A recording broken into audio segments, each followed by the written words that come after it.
contestant, Angela Mahoney.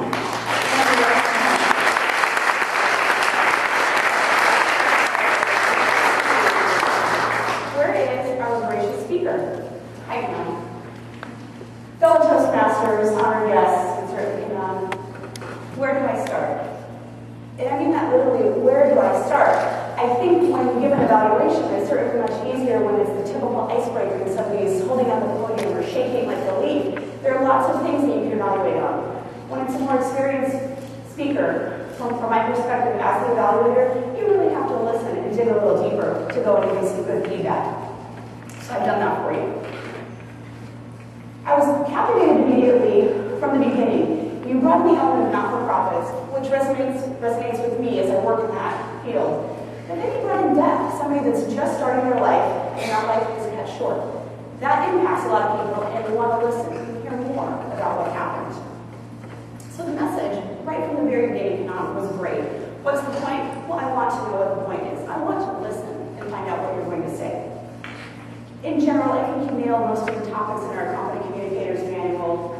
Vocal variety, your energy was amazing. I really appreciated that. Eye contact, and you were unflappable with the audience participation. It can be dangerous.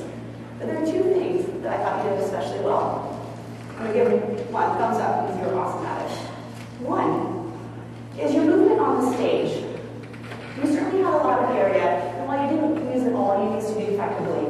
And what I particularly liked about it is when you're just getting ready to kind of give the message of what you need to do, you got up and you sat down. And that's not something that we see very often, but it was very impactful. And you did that repeatedly throughout as you made your point, so I was very effective. The second thing that I appreciated was your use of citations, statistics, numbers to drive the point home. When somebody talks about a professor at Stanford, we all listen, we know Stanford. You talked about some of the athletes going through their 15 seconds of fame, that's the goal, and they live off of the 15 seconds of fame. So you repeated that, and that was very nice.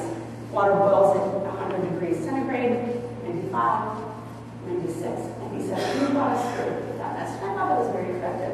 Get it home.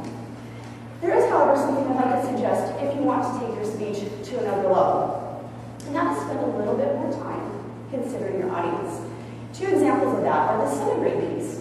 In the United States, we use Fahrenheit. And while some people are adept at understanding centigrade, I'd say it's a small percentage.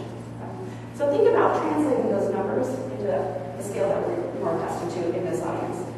And the second one is I had a hard time understanding the name of the person who passed away. I thought it was Sean initially. It might not be. So the recommendation that I have there is choose a name that's very easily understood for your audience so that we can identify it and not spend time questioning ourselves what you're actually talking about. In general, excellent message. I really liked it. What is the point? Well, define something worth dying for. It sounds morbid, but I think it's a really nice message. David earlier mentioned that it's my lucky day, but I disagree. I think it's our lucky day. Your speech gave us a lot to think about.